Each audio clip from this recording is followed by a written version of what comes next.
So okay guys, welcome to the class.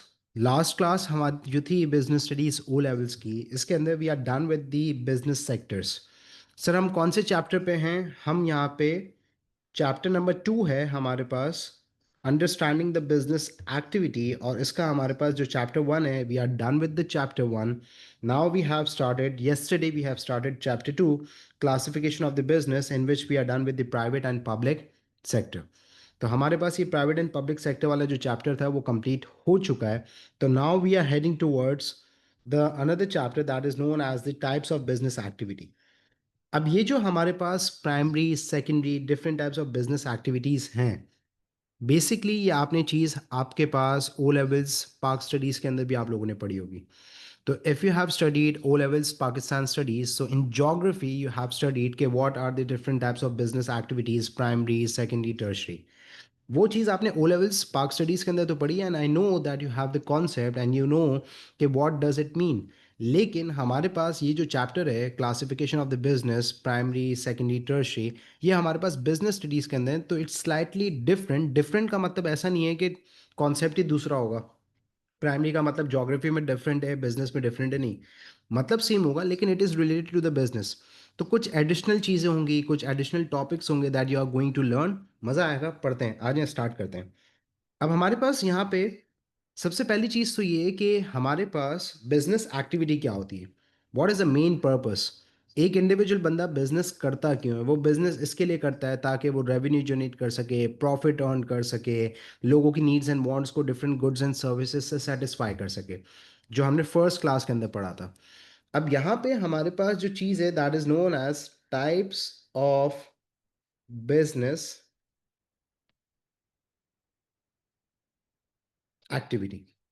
Now sir, what do you mean by the word types of business activity? Business activity तो बहुत सारी हमारे पास होती हैं।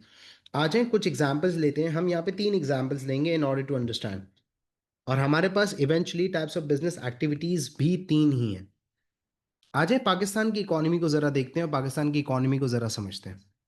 पाकिस्तान की इकोनॉमी के अंदर हमारे पास, लेट्स टेक एन एग्जांपल, कि पाकिस्तान की इकोनॉमी को कहा जाता है कि Pakistan economy is known as agro based economy. कौन सी इकोनॉमी कहलाती है? एग्रो बेस्ड इकोनॉमी कहलाती है। अब sir, what do you mean by the word agro based economy? What is agriculture based, agro based economy का मतलब क्या है? हमारे पास मतलब ये है कि पाकिस्तान के अंदर हमारे पास जो एग्रीकल्चर आउटपुट होता है, उसी के ऊपर पूरी की पूरी इकोनॉमी और जीडीपी हमारा डिपेंडेंट है।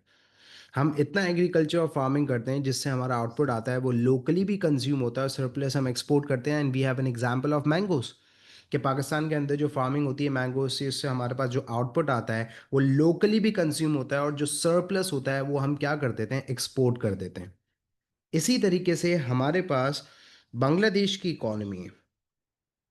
अब बांग्लादेश की जो इकोनॉमी है वो अभी आजकल हमारे पास डिपेंडेंट है किसके ऊपर? टेक्सटाइल के ऊपर।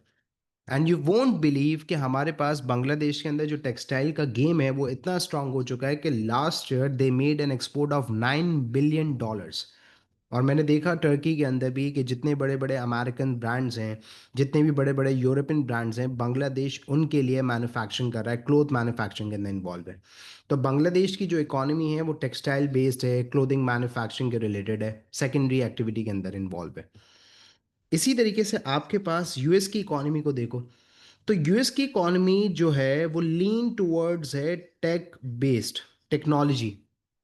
एप्पल वहाँ पर है, माइक्रोसॉफ्ट वहाँ पर है, मल्टीपल हमारे पास जो टेक फर्म्स और टेक बिजनेसेस हैं they belong to the USA. तो यूएस की जो इकोनॉमी है वो यूजुअली थोड़ी सी डिपेंड है, उनकी जो इंक्लिनेशन है वो टुवर्ड्स टेक्नोलॉजी है। तो सर ये इसका मतलब क्या है? ये डिफरेंट आपने जो एग्जांपल्स दिए उसका मतलब यहाँ पे क्या है? यहाँ पे मतलब ये है कि पाकिस्तान की इकोनॉमी एग्रीकल्चर बेस्ड है, एग्रीकल्चर के ऊपर डिपेंड करती है। इसी तरीके से बांग्लादेश की जो इकोनॉमी है वो डिपेंड करती है टेक्सटाइल के ऊपर। यूएस की इकोनॉमी टेक्नोलॉजी के ऊपर डिपेंड करती है। तो क्या सर कोई दूसरी एक्टिविटी नहीं हो रही पाकिस्तान के अंदर? क्या एग्रीकल्चर के अलावा कोई और बिजनेस एक्टिविटी नहीं हो रही? हो रही है। मैन्युफैक्चरिंग हो रही है, हमारे पास सर्विसेज प्रोवाइड की जा रही हैं, मल्टीपल एक्टिविटीज़ हो रही, लेकिन ratio of agriculture as compare to the other activities ज़्यादा है। तो बांग्लादेश में क्या टेक्सटाइल के अलावा कोई और काम नहीं हो रहा है, लेकिन जो रेशियो ऑफ टेक्सटाइल है वो ज़्यादा है, सेकेंडरी ज़्यादा है as compare to the other activities. Similarly the same case goes with the USA, कि यूएसए के अंदर जो टेक बेस्ड इकोनॉमी है अगर, तो क्या दूसरी कोई पॉलिटिकल एक्टिविटी नहीं हो रही है, लेकिन उसका ratio as compare to technology कम है।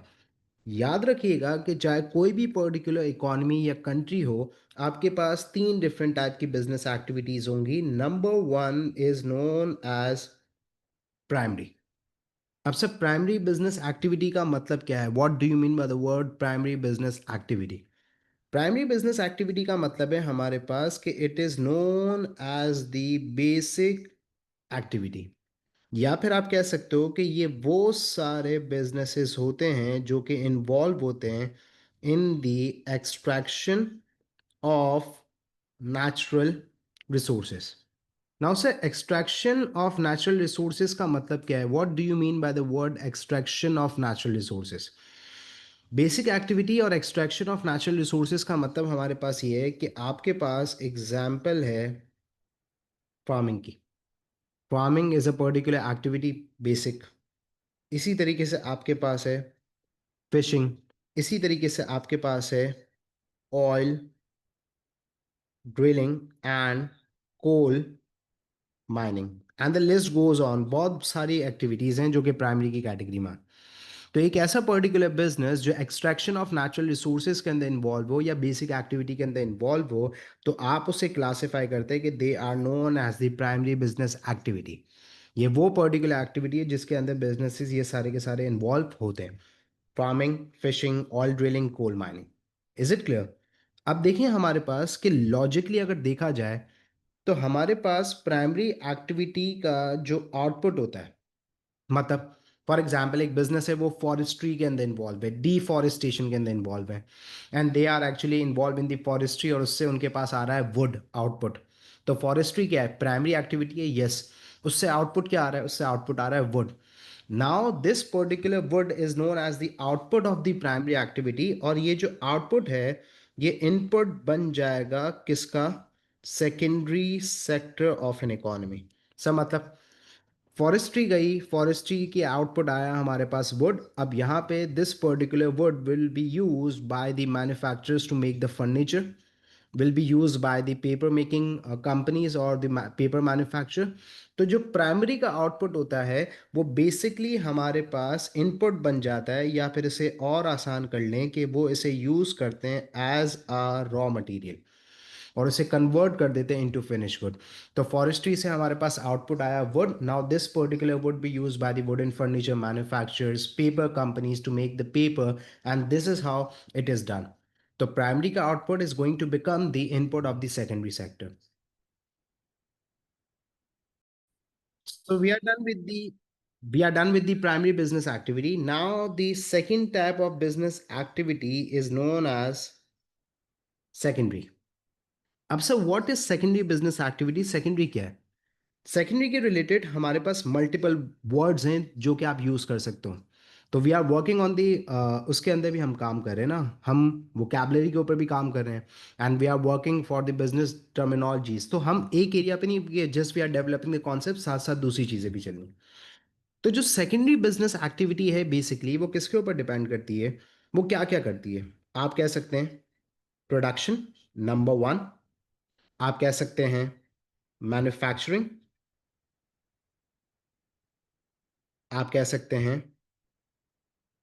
प्रोसेसिंग। तो मल्टीपल वर्ड्स हैं। तो instead of repeating the one one word again and again, जैसे for example over and over, के बच्चे लिखते हैं लेबर लेबर लेबर, मैं बच्चों को कहता हूँ वर्कफोर्स भी तो यूज़ कर सकते हो। Workforce of an organisation, labour of an organisation. तो इससे क्या होता है कि आपकी जब वोकेबलरी अच्छी होती है, and you know the different synonyms and you know the different words and terminologies of a same thing, तो इससे एग्जामिनर को भी पता चल रहा होता है कि इंप्रेशन क्रिएट हो रहा होता है कि हाँ, दिस पर्टिकुलर कैंडिडेट और the student has the knowledge. तो नॉलेज वाला जो गेम है ना वो इस तरीके से भी स्ट्रॉन्ग कर सकते हो। तो secondary deals with the production, manufacturing and processing of goods। अब से ये गुड्स क्या है हमारे पास? What do you mean by the word good? तो एक छोटा सा कॉन्सेप्ट है हमारे पास गुड्स का, उसको हम डिस्कस करते हैं। सर गुड का मतलब क्या होता है? खाली word good? Good can be anything. वैसे तो हमारे पास लिटरल मीनिंग इंग्लिश के अंदर होता है गुड का मतलब अच्छा, वेरी गुड का मतलब होता है बहुत अच्छा, वेरी वेरी गुड का मतलब होता है बहुत बहुत बहुत अच्छा। तो गुड्स का मतलब क्या होता है, कुछ भी। For example this particular remote of AC is known as a good, the mic that I am using is known as a good.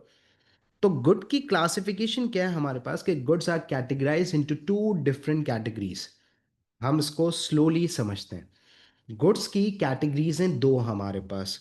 एक कहलाती है हमारे पास, it is known as tangible good. कौन से गुड कहलाते हैं, tangible good. And the other one is known as intangible good. अब सर टेंजिबल और इनटेंजिबल के बीच में डिफरेंस क्या है। टेंजिबल गुड्स बेटा वो सारे गुड्स हैं हमारे पास किड्स जो कि फिजिकली एग्जिस्ट करते हैं, फिजिकली अवेलेबल हैं। For example the mobile phone, this particular remote, this particular stylus or the Apple pencil that I'm using, it is known as the tangible good क्योंकि ये physically exist करता है, मैं इसे touch कर सकता हूँ, फील कर सकता हूँ। तो जब जितने भी प्रोडक्ट और जितने भी गुड्स हैं जो फिजिकली एग्जिस्ट करते हैं, जिसको आप टच और फील कर रहे होते हो, they are known as the tangible goods. और टैंजिबल गुड्स का मतलब क्या हुआ, कि for example the mobile phone that you are using, या अभी जो आप कोई पर्टिकुलर टैब यूज़ कर रहे हैं या पीसी यूज़ कर रहे हैं, लैपटॉप यूज़ कर रहे हैं to take a class, they all are known as the tangible good. और हमारे पास जो इनटैंजिबल गुड्स होते हैं, they are known as services. क्या कहलाती हैं हमारे पास, सर्विसेज। और आप कह सकते हैं कि सर्विसेज जो होती हैं वो हमारे पास फिजिकली अनअवेलेबल होती हैं। अब सर फिजिकली अनअवेलेबल होने का मतलब क्या है, जब एक चीज़ फिजिकली अनअवेलेबल है, so how it will provide a benefit. आपके पास परफेक्ट एग्जांपल है मोबाइल नेटवर्क। अब ये वो सारे गुड्स हैं जो कि सर्विसेज क्लासिफाइड किए जाते हैं, and they are intangible because they do not exist physically. मतलब कंज्यूमर टच और फील नहीं कर सकता। मतलब इंटरनेट है, that you are using internet right now to this, for this particular class, I am using this particular internet to provide you a class. तो internet हमें नज़र तो नहीं आ रहा ना, but it is providing a benefit. आप mobile network, mobile phone तो फिजिकली एग्जिस्ट करता है, लेकिन मोबाइल फ़ोन के अंदर जो टेलीकॉम सर्विस है, मोबाइल नेटवर्क है, that you are using to make a call और टू, और यू आर यूजिंग इंटरनेट, तो वो फिजिकली एग्जिस्ट तो नहीं करता। तो वो सारे गुड्स क्या होते हैं हमारे पास, इंटेंजिबल। और जो फिजिकली एग्जिस्ट करते हैं वो क्या कहलाते हैं, टैंजिबल। अब coming back to the topic, कि सेकेंडरी के अंदर क्या चीज़ होती है। सेकेंडरी के अंदर the businesses are involve in the production of tangible goods. Secondary के अंदर जो बिजनेसेस इन्वॉल्व होते हैं वो इन्वॉल्व होते हैं in the manufacturing production of tangible goods. तो सर होता क्या है, कि यहाँ पे प्राइमरी से जो इनपुट मिलता है उन्हें, या प्राइमरी से जो वो एक्सट्रैक्ट करते हैं रॉ मटेरियल, उसको यहाँ पे वो प्रोसेस करते हैं विद द मशीनरी लेबर, और उसको कन्वर्ट कर देते हैं इन टू फिनिश गुड। तो आप अगर कराची में रहते हैं तो कराची के अंदर साइट एरिया है, कोरंगी इंडस्ट्रियल एरियाज हैं, एहसनाबाद है, ये सारे एरियाज हैं जहाँ पे मल्टीपल फैक्ट्रीज आर लोकेटेड। तो फैक्ट्रीज के अंदर क्या हो रही है, मैन्युफैक्चरिंग हो रही है। मल्टीपल प्लास्टिक बॉटल्स बना रहे हैं, फर्नीचर बना रहे हैं, मल्टीपल प्रोडक्ट्स को मैन्युफैक्चर कर रहे हैं। तो कार मैन्युफैक्चरिंग, और हमारे पास वुडन फर्नीचर मैन्युफैक्चरिंग, ये सारी की सारी एग्जाम्पल्स किस में आती हैं, सेकेंडरी में। तो याद रखिएगा कि सेकेंडरी पर्टिकुलर एक्टिविटी और the sector deals with the production of goods, और कौन से गुड्स, टैंजिबल गुड्स जो कि फिजिकली एग्जिस्ट करते हैं। So we are done with the primary, we are done with the secondary. Now we are heading towards the third type of the business activity, which is known as tertiary. अब sir tertiary business activity का मतलब क्या है। Secondary deals with the tangible goods, tertiary deals with the intangible goods. That means it is a particular sector or an activity that is involved in the provision of services. अब sir now what is provision of services. एक चीज याद रखना, एक pro tip दे रहा हूं समझाने के लिए। हम बहुत तेजी के अंदर एक चीज बोल देते हैं, production of goods and services. I do agree, मैं भी बोलता हूं, आप भी बोलते हैं, मल्टीपल जगहों पे हम लिखा हुआ भी देख रहे होते हैं। It is accepted, it is widely accepted, इसके अंदर कोई मसला नहीं है, production of goods and services आप लिख रहे होते हैं अगेन एंड अगेन। लेकिन एक चीज देखो ना, गुड्स आर प्रोड्यूस्ड, क्या सर्विसेज प्रोड्यूस होती हैं या प्रोवाइड होती हैं, प्रोवाइड होती हैं। तो ज्यादा अप्रोप्रिएट क्या है, production of goods, provision of services, because goods are produced and the services are provided. तो यहाँ पे टर्शी जो सेक्टर है वो प्रोविजन ऑफ सर्विसेज के अंदर इन्वॉल्व होता है। और सर्विसेज क्या है, बहुत सारी हो सकती हैं आपके पास। बैंकिंग एक पर्टिकुलर सर्विस है, ट्रांसपोर्ट सर्विसेज होती हैं हमारे पास। इसी तरीके से आईटी फर्म्स हैं तो आईटी सर्विसेज प्रोवाइड की जाती हैं। कंसल्टेंसी फर्म्स होते हैं तो वो कंसल्टेंसी सर्विसेज प्रोवाइड कर रहे होते हैं। मल्टीपल सर्विसेज होती हैं। अब इसमें भी हमारे पास इस चीज़ को समझना ज़रूरी है कि सर, जैसे गुड्स होते हैं हमारे पास, कुछ ऐसे पर्टिकुलर गुड्स होते हैं जो सिर्फ और सिर्फ प्रोड्यूसर यूज़ कर रहा होता है। जैसे ट्रैक्टर, दे आर नोन, जो प्रोड्यूसर गुड्स हैं वो सिर्फ और सिर्फ हमारे पास कौन यूज़ कर रहे होंगे, प्रोड्यूसर्स यूज़ कर रहे होंगे, सच एज ट्रैक्टर। तो जो फार्मर्स हैं वो ट्रैक्टर्स यूज़ करते हैं। क्या आप और मैं जो इंडिविजुअल्स हैं और हमारी कोई फार्मिंग एक्टिविटी नहीं है तो हमारे पास घर में गाड़ी है, मोटरसाइकिल है या कुछ है, ट्रैक्टर तो नहीं है हमारे पास। Because tractor is useless, tractor is use by the farmers for the farming. तो ऐसे गुड्स जो कि एक प्रोड्यूसर बनाए फॉर द सेकंड प्रोड्यूसर और अनदर प्रोड्यूसर, वो सारे के सारे प्रोड्यूसर गुड्स होते हैं। मशीनरी हो गई, टूल्स हो गए, इक्विपमेंट हो गए, ट्रैक्टर्स हो गए, ये सारे के सारे प्रोड्यूसर गुड्स हैं। तो सर कंज्यूमर गुड्स क्या हैं? कंज्यूमर गुड्स वो सारे गुड्स होते हैं जो कि एंड कंज्यूमर को, फॉर एग्जांपल सॉफ्ट ड्रिंक हो गई, फॉर एग्जाम्पल आपके पास मोबाइल फ़ोन हो गया। तो वो सारे गुड्स जो कंज्यूमर के लिए बनाए जा रहे होते हैं they are known as consumer goods, और वो सारे गुड्स जो प्रोड्यूसर के लिए बनाए जा रहे होते हैं दे आर प्रोड्यूसर गुड्स। इसी तरीके से टर्शी में भी होता है कि कुछ सर्विसेज होती हैं जो कि सिर्फ और सिर्फ टारगेट कर रही होती है किसको, दूसरे प्रोड्यूसर्स को, बिजनेसेस को। जैसे फॉर एग्जांपल आईटी सर्विस। इसी तरीके से कंसल्टेंसी, तो ये जो बिजनेस कंसल्टेंसी होती है, लीगल एडवाइजरी होती है, ये कौन यूज़ कर रहे होते हैं? अकाउंटेंसी, एडवर्टाइजमेंट, ये सारी सर्विसेज कौन यूज़ करते हैं? बिजनेसेस। भाई फॉर एग्जांपल शर्मा जी का लड़का बहुत अच्छा लग रहा है तो क्या शर्मा जी उसको बिलबोर्ड लगा देंगे शारे फैसल पे? नहीं। Because billboards and these marketing agencies and services are used by the businesses to promote their product, to advertise their product.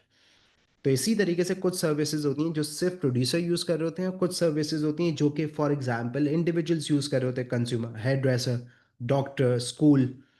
और कुछ ऐसी सर्विसेज होती हैं जो कि दोनों यूज़ कर रहे होते हैं। सर कैसे? बैंकिंग, लोगों के अपने प्राइवेट पर्सनल बैंक अकाउंट्स भी होते हैं और बिजनेस अकाउंट्स भी होते हैं। तो इट मीन्स कि हमारे पास कुछ सर्विसेज होती हैं जो इंडिविजुअल्स भी यूज़ करते हैं और बिजनेसेस भी यूज़ करते हैं, और कुछ ऐसी सर्विसेज हैं जो प्योरली कंज्यूमर, और कुछ ऐसी सर्विसेज जो प्योरली प्रोड्यूसर यूज़ कर रहे होते हैं। तो guys we are done with the primary, we are done with the secondary and we are done with the tertiary. एक क्विक रिकैप ले लेते हैं। सर प्राइमरी किसके साथ डील करता है? प्राइमरी डील करता है basic activity, extraction of natural resources, farming, fishing, coal mining, oil drilling, सब कुछ। प्राइमरी क्या करता है? आउटपुट प्रोवाइड करता है, रॉ मटेरियल प्रोवाइड करता है टू द सेकेंडरी। और सेकेंडरी क्या करता है? Production, manufacturing, processing of goods के अंदर इन्वॉल्व होता है। सर कौन से गुड्स? टैंजिबल गुड्स जो कि फिजिकली एग्जिस्ट करते हैं, फॉर एग्जाम्पल मोबाइल फोन। तो ये जो प्राइमरी का आउटपुट होता है वो इनपुट और रॉ मटेरियल बन जाता है सेकेंडरी के लिए, जिसको प्रोसेस करते हैं with the help of labour and machinery और फिनिश गुड्स में कन्वर्ट कर देते हैं। टर्शी सेक्टर किसके अंदर इन्वॉल्व होता है? They are involve in the provision of services, for example banking, transport, IT, consultancy. तो हमारे पास यहाँ पे कुछ सर्विसेज होती हैं जो दोनों यूज़ करते हैं, बिजनेसेस भी, इंडिविजुअल्स भी। कुछ ऐसी सर्विसेज हैं जो प्योरली बिजनेसेस यूज़ करते हैं और कुछ सर्विसेज प्योरली इंडिविजुअल्स करते हैं। So we are done with the primary, secondary and tertiary. Now we are heading towards a concept that is known as the concept of industrialization. Now, sir, what is the concept of industrialization and what this particular terminology means? इसका मतलब क्या होता है हमारे पास, कि sir इसका industrialisation का मतलब क्या है? एनीवन हमारे पास, do you know what is industrialisation? Bangladesh is industrialised, China is industrialised. Industrialisation का मतलब होता है कि एक ऐसी इकोनॉमी और कंट्री जहां पे सेकेंडरी सेक्टर ग्रो कर रहा हो। क्या कर रहा हूँ? Secondary sector. तो सर सेकेंडरी का मतलब क्या है? एक ऐसी पर्टिकुलर इकोनॉमी जहां पे प्रोडक्शन इंक्रीज हो रही हो, output of goods, tangible goods बढ़ रहा हो। तो इंडस्ट्रियलाइजेशन का मतलब क्या है? इंडस्ट्रियलाइजेशन का मतलब है कि when there is a growth in the secondary sector of an economy. आपकी इकोनॉमी के अंदर जब सेकेंडरी सेक्टर ग्रो कर रहा होता है तो it is known as industrialization. तो आपके पाकिस्तान क्या sir industrialized? No. Bangladesh is industrialize क्योंकि बांग्लादेश के अंदर आउटपुट क्लोथिंग टेक्सटाइल ग्रो कर रहा है। तो जो भी कंट्री है जिसके अंदर सेकेंडरी सेक्टर ग्रो कर रहा है और सेकेंडरी एक्टिविटी ग्रो कर रही है, नंबर ऑफ फैक्ट्रीज बढ़ रही हैं, amount of production of tangible goods increase हो रहे हैं, तो it will be known as industrialization. तो इंडस्ट्रियलाइजेशन सिंपल मतलब क्या है कि प्राइमरी सेकेंडरी टर्शियरी में से कौन सी चीज़ ग्रो करनी चाहिए? सेकेंडरी। तो सर हमारे पास एक और वर्ड है that is known as de industrialization. अब यहाँ पे इस वर्ड डी को समझें। What do you mean by the word de? अगर आप इंग्लिश लैंग्वेज पढ़ते हैं तो इंग्लिश लैंग्वेज के अंदर होता है कि अ पर्टिकुलर वर्ड और a particular thing that is added before a word it is known as prefix. Appreciation, ये जो वर्ड डी है हमारे पास, उसको समझें कि ये हमेशा क्या करता है? ये हमेशा नेगेटिव करता है, ये हमेशा किसी भी चीज़ को क्या कर देता है? ऑपोजिट। कैसे सर? एग्जाम्पल लेते हैं। एप्रिसिएशन में वैल्यू बढ़ती है, डेप्रिसिएशन में वैल्यू कम हो जाती है। एक्सिलरेशन में गाड़ी आगे जाती है, डी एक्सिलरेशन में गाड़ी पीछे आती है। तो इसी तरीके से हमारे पास यहाँ पे इस चीज़ को समझते हैं कि हमारे पास डी इंडस्ट्रियलाइजेशन में वैल्यू या फिर अमाउंट ऑफ सेकेंडरी एक्टिविटी या जो सेकेंडरी सेक्टर है वो ऑपोजिट हो जाएगा ना। क्योंकि इंडस्ट्रियलाइजेशन में बढ़ रहा है तो डी इंडस्ट्रियलाइजेशन में नेगेटिव हो गया, ऑपोजिट हो गया। तो इस चीज़ को यहाँ पे समझना ज़रूरी है कि डी इंडस्ट्रियलाइजेशन का मतलब क्या होता है कि when there is a fall in the secondary sector of an economy। तो मतलब क्या हुआ हमारे पास? इंडस्ट्रियलाइजेशन के अंदर सेकेंडरी सेक्टर ग्रो हो रहा है, number of industries factories are increasing. De industrialization का मतलब है ऑपोजिट। क्या डी इंडस्ट्रियलाइजेशन हुई थी? यस। पाकिस्तान इंडस्ट्रियलाइज्ड हो रहा था, सेकेंडरी सेक्टर ग्रो हो रहा था, लेकिन फिर पाकिस्तान डी इंडस्ट्रियलाइज हो गया। आपके पास ये जो Faisalabad is a city, Faisalabad was known as hub of industries. हमारा टेक्सटाइल बहुत ग्रो कर रहा था, सब कुछ था, लेकिन due to political issues and बहुत सारे फैक्टर्स की वजह से पाकिस्तान बिकेम डी इंडस्ट्रियलाइज, वरना पाकिस्तान ग्रो होके इंडस्ट्रियलाइज बन जाता। तो इंडस्ट्रियलाइजेशन का मतलब क्या है कि फैक्ट्रीज वगैरह को पावर सप्लाई चाहिए और बहुत सारे फैक्टर्स हैं जिसकी वजह से पाकिस्तान बिकम डी इंडस्ट्रियलाइज। तो what is industrialization? When there is a growth in the secondary sector. De industrialization का मतलब क्या है कि when there is a fall in the secondary sector. अब ये चीज़ तो सर आसान थी, समझ में आ गई। अब इसको समझाया क्यों मैंने? क्योंकि इसके रिलेटेड एक एडिशनल चीज़ है that we need to understand. आपके पास एक चीज़ होती है that is known as economic structures. तो सर ये तो हमने पढ़े थे प्राइवेट और पब्लिक के अंदर। नो नो, वो इकोनॉमिक सिस्टम्स थे। Free market, planned economy, mixed economy, they were known as economic systems. अभी जो हम चीज़ पढ़ने जा रहे हैं वो है इकोनॉमिक स्ट्रक्चर, कि what is the structure of an economy. तो हमारे पास तीन स्ट्रक्चर्स हैं। एक हमारे पास है, it is known as under developed economies. कौन सी इकोनॉमीज कहलाती है? Under developed. जैसे Pakistan is the perfect example to understand that Pakistan is still under developed. दूसरी हमारे पास होती है, they are known as developing economies, developing है। और तीसरी हमारे पास है, they are known as developed. अब सर एक एक एग्जाम्पल दे दें। Pakistan is the perfect example of the under developed economy. India, Bangladesh are developing. USA, UK, Canada, these are developed. तो सर आपको कैसे पता? And how can we identify what are the indicators, और कैसे पता चलता है कि इकोनॉमी डेवलप्ड है, अंडर डेवलप्ड है या डेवलपिंग है? पाकिस्तान अंडर डेवलप्ड है कैसे पता चल रहा है सर? यूएसए डेवलप्ड है कैसे पता चल रहा है? बहुत सारी चीज़ें होती हैं। इनकम देखी जाती है, स्टैंडर्ड ऑफ लिविंग देखा जाता है, लिटरेसी रेट, एजुकेशन रेट देखा जाता है, लाइफस्टाइल देखा जाता है, इनकम पर कैपिटा देखी जाती है। तो मल्टीपल फैक्टर्स के बाद डिसाइड किया जाता है कि which particular economy is developed, which is developing and which is under developed. तो एक इसमें से इंडिकेटर ये भी होता है कि जो अंडर डेवलप्ड इकोनॉमीज होती हैं उसके अंदर प्राइमरी एक्टिविटी ज़्यादा होती है। जो डेवलपिंग होती हैं उनके अंदर सेकेंडरी एक्टिविटी ज़्यादा होती है। और जो डेवलप्ड होती हैं वो टर्शरी सेक्टर के अंदर ज़्यादा इन्वॉल्व होती हैं। वहाँ पे आपको lawyers, doctors, engineers, accountants, IT developers, scientist ये सब नज़र आ रहे होंगे। तो ये भी हमारे पास एक पर्टिकुलर इंडिकेटर है। अब द क्वेश्चन इज कि do the economy changes its structure, या हमेशा अंडर डेवलप्ड है तो डेवलप अंडर डेवलप्ड ही रहेंगे, there is no chance that they can become developing और डेवलप्ड, है ना। बांग्लादेश क्या डे वन से अंडर डेवलप और डेवलपिंग था? No, Bangladesh was under developed, now Bangladesh is developing. India is developing, लेकिन by 2035 2032 the India is going to become developed. तो economy अपना स्ट्रक्चर चेंज करती है, हाँ चेंज करती है। इसी तरीके से श्रीलंका डेवलपिंग से अंडर डेवलप्ड हो गया। कुछ इकोनॉमीज डेवलप से डेवलपिंग हो जाती हैं। तो इकोनॉमिक स्ट्रक्चर हमेशा चेंज होता है। अब एक इकॉनमी जो पहले अंडर डेवलप थी वो डेवलपिंग हो रही है, तो पहले प्राइमरी ज़्यादा था, अब वहाँ पे क्या ज़्यादा होना शुरू हो गया है? सेकेंडरी। तो सर इसको क्या बोलेंगे? इसको कहेंगे कि हो रही है हमारे पास इंडस्ट्रियलाइजेशन। हाउ? क्योंकि अभी हमने एक चीज़ पढ़ी थी कि when the secondary sector or the secondary activity grows in an economy, so it is known as industrialization।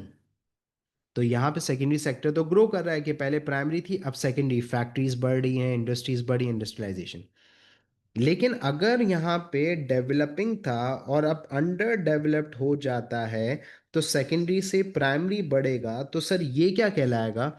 It will be known as de industrialisation.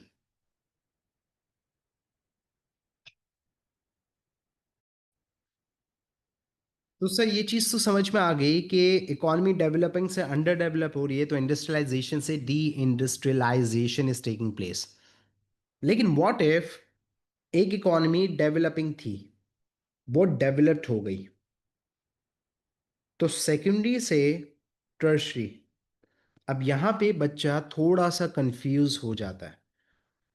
वो कहता है कि यार यहाँ पे क्या होगा अगर इकोनॉमी सेकेंडरी से डेवलपिंग से डेवलप्ड हो रही है? तो बच्चा यहाँ पे परेशान होना शुरू हो जाता है। एक चीज़ यहाँ पे तो क्लियर हो गई ना कि हमारी इकोनॉमी बैकवर्ड शिफ्ट कर रही है, नेगेटिव इम्पैक्ट आ रहा है, इंडस्ट्रियलाइजेशन से डी इंडस्ट्रियलाइज्ड हो रहे हैं। लेकिन यहाँ पे इंडस्ट्रियलाइजेशन से सेकेंडरी से टर्शरी की तरफ मूव कर रहे हैं, डेवलपिंग से डेवलप्ड मूव कर रहे हैं। तो ये जो शिफ्ट है ये कैसा शिफ्ट है? ये सर फॉरवर्ड है, अच्छा है, पॉजिटिव है। डॉक्टर्स होंगे, लॉयर्स होंगे, हमारे पास अकाउंटेंट्स होंगे, सॉफ्टवेयर डेवलपर्स होंगे, साइंटिस्ट होंगे, इनकम इंप्रूव होगी, standard of living lifestyle improve होगा, मल्टीपल चीज़ें। तो सर ये क्या कहलाएगा? क्या ये डी इंडस्ट्रियलाइजेशन है, या क्या हो रहा है हमारे पास? ये तो चीज़ समझ में आती है कि इंडस्ट्रियलाइजेशन से बैकवर्ड जाके डेवलपिंग से अंडर डेवलप्ड हो रहे हैं, इट इज़ डी इंडस्ट्रियलाइजेशन। लेकिन ये चीज़ क्या है बेटा? ये भी हमारे पास डी इंडस्ट्रियलाइजेशन ही कहलाती है, क्योंकि लिटरल मतलब इंडस्ट्रियलाइजेशन का मतलब होता है कि जब सेकेंडरी सेक्टर ग्रो करे। तो क्या टर्शरी में हमारे पास फैक्ट्रीज लग रही होती हैं? नहीं। क्या होती है? डी इंडस्ट्रियलाइजेशन ही होती है। बस हमारे पास ये फर्क आ जाता है कि हमारी इकोनॉमी फॉरवर्ड शिफ्ट हो रही है, क्योंकि अब वहाँ पे फैक्ट्रीज वगैरह थोड़ी हैं। अब तो सर्विस प्रोविजन हो रही है, अकाउंटेंट्स हैं, डॉक्टर्स हैं, इंजीनियर्स हैं, सॉफ्टवेयर डेवलपर्स हैं, साइंटिस्ट हैं। तो सेकेंडरी के अंदर मैन्युफैक्चरिंग होती है, तो मैन्युफैक्चरिंग थोड़ी हो रही है यहाँ पे।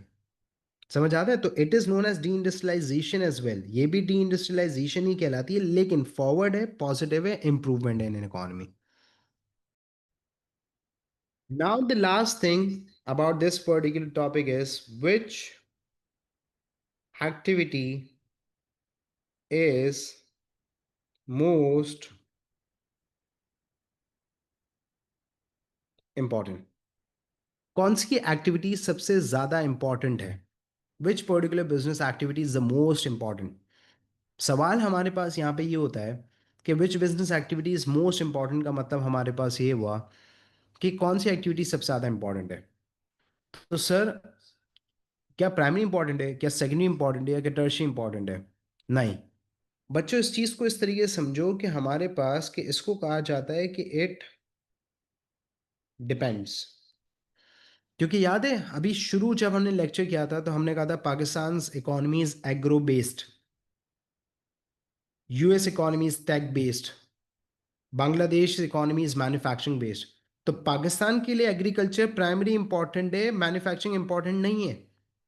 तो क्या बांग्लादेश के लिए भी एग्रीकल्चर इंपॉर्टेंट है? नो। यूएस के लिए भी एग्रीकल्चर इंपॉर्टेंट है? नो। तो हर कंट्री टू कंट्री सबकी सिचुएशन वेरी करती है। तो दैट्स व्हाई इट डिपेंड्स कि which business activity is more important, तो किसके लिए, किस कंट्री। तो you need to look at the factors and then you are going to decide कि कौन सी एक्टिविटी किस पर्टिकुलर कंट्री के लिए ज़्यादा इंपॉर्टेंट है। तो sir what are the factors जिसकी बेसिस पे हम डिसाइड करेंगे कि पाकिस्तान के लिए प्राइमरी इंपॉर्टेंट है, बांग्लादेश के लिए सेकेंडरी इंपॉर्टेंट है, यूएस के लिए टर्शी इंपॉर्टेंट है? क्या फैक्टर्स देखने होते हैं? तो सबसे पहला जो हमारे पास फैक्टर है दैट इज नोन एज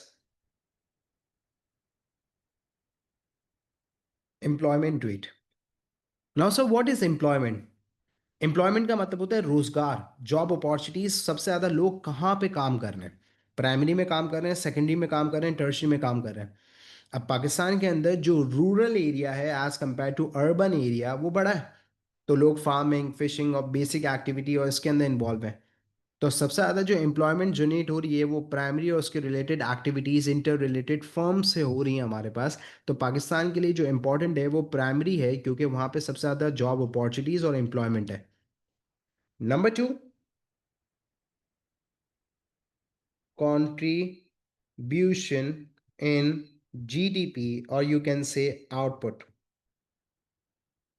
सबसे ज्यादा आउटपुट कहाँ से आ रहा है? प्राइमरी से आ रहा है, सेकेंडरी से आ रहा है, टर्शियरी से आ रहा है। अब सर जीडीपी का मतलब क्या है? Gross domestic product. पूरे पाकिस्तान के अंदर अलग अलग एक्टिविटीज हो रही हैं, प्राइमरी की, सेकेंडरी की, टर्शियरी। तीनों में से सबसे ज्यादा आउटपुट कहाँ से आ रहा है? प्राइमरी से आ रहा है, सेकेंडरी से, टर्शियरी। तो जिससे ज्यादा आउटपुट आ रहा है वो इंपॉर्टेंट है। फार्मिंग करके पाकिस्तान की एग्रीकल्चर एक्टिविटी से आउटपुट आता है, लोकली कंज्यूम होता है, सरप्लस हम दुनिया में एक्सपोर्ट करते हैं। We fulfil the demand of the world and the global economy.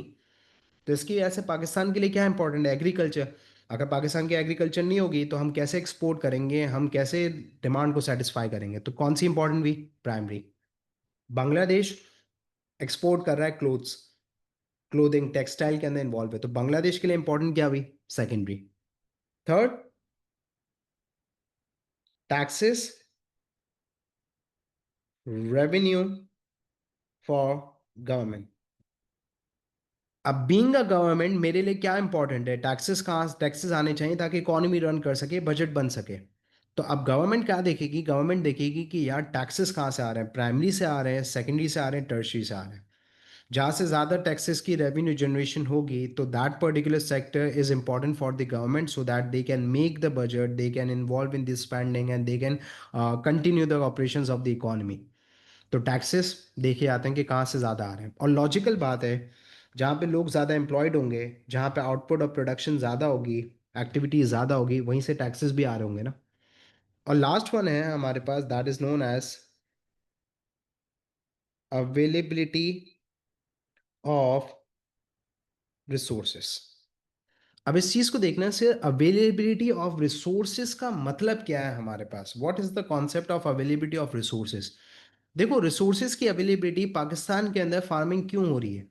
क्योंकि पाकिस्तान के अंदर क्लाइमेट सूटेबल है, पाकिस्तान के अंदर हमारे पास वेदर क्लाइमेटिक सूटेबिलिटी है, पाकिस्तान के अंदर फर्टाइल लैंड है, तभी ये चीज़ें पॉसिबल है ना। तो you need to look at the resources.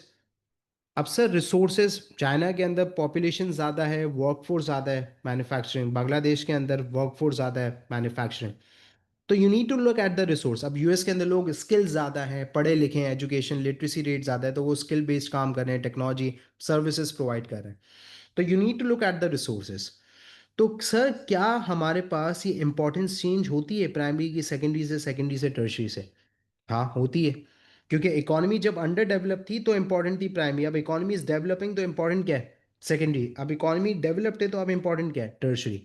तो इस चीज़ को याद रखिएगा that the relative importance of the type of the business activity changes over the time period. अब इसके अंदर हमारे पास एक एग्जाम्पल है that is an example of Saudi Arabia.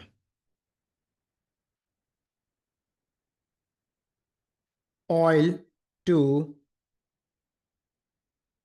Tourism. Sir कैसे? आ जाए एग्जाम्पल लेते हैं, समझते हैं। भाई सऊदी अरब हमारे पास ऑयल बेस्ड, पूरी दुनिया में पेट्रोल और सब कुछ सब पता है आपको। मैं कहता हूँ all is well till there oil is in well.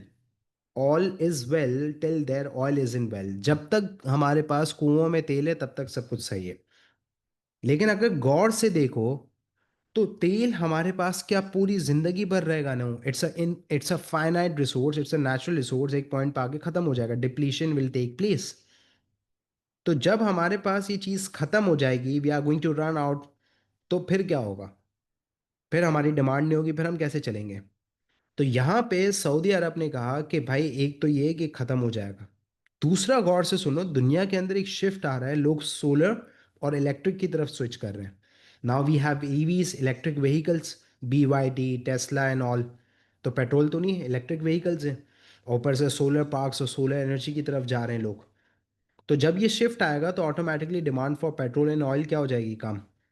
तो फिर जब डिमांड ही कम हो जाएगी तो हम किसको सेल करेंगे? तो सऊदी अरब ने इसको आइडेंटिफाई किया और सऊदी ने कहा कि एक काम करते हैं कि हम इसको इस पे शिफ्ट करते हैं कि ऑयल से हम जाते टूरिज्म की तरफ। अब सऊदी अरब एक पर्टिकुलर कंट्री तो है, as we all know, because of the holy places they have the high tourism rate, हज उम्रे की वजह से। लेकिन साथ साथ अब वो वेस्टर्न कल्चर को भी वहाँ पे लेके जा रहा है, जो इस्लामिक पॉइंट ऑफ व्यू से सही नहीं है। I do not agree with that thing कि भाई अल्कोहल बैन अपलिफ्ट हो गया हमारे पास। यहूदी वहाँ पे जाके ऑपरेट कर रहे होते हैं और वहाँ पे हमारे पास जो है कॉन्सर्ट्स हो रहे हैं। एंड जो मोहम्मद बिन सलमान है, he is actually making Saudi Arab as a point of attraction in tourism. लेकिन अगर बिजनेस पॉइंट ऑफ व्यू से देखा जाए तो वो टूरिज्म को वहाँ पे प्रमोट कर रहा है कि लोग यूरोप नहीं वहाँ पे जाए। क्यों? क्योंकि ऑयल एक पॉइंट पे खत्म हो जाएगा, उसकी डिमांड खत्म हो जाएगी, तो फिर टूरिज्म के through they are going to generate revenue. This is how it is done. तो relative importance with the time frame इस तरीके से चेंज होती है। तो sir, how many types of business activities are there? Primary, secondary, tertiary. We are done with the concept of industrialization, deindustrialization, how the economic structure changes, and which business activity is most important. It depends on these factors, and the relative importance changes over the time period. So this is chapter 2 of Unit 1, understanding business activity, that is known as classification of the business.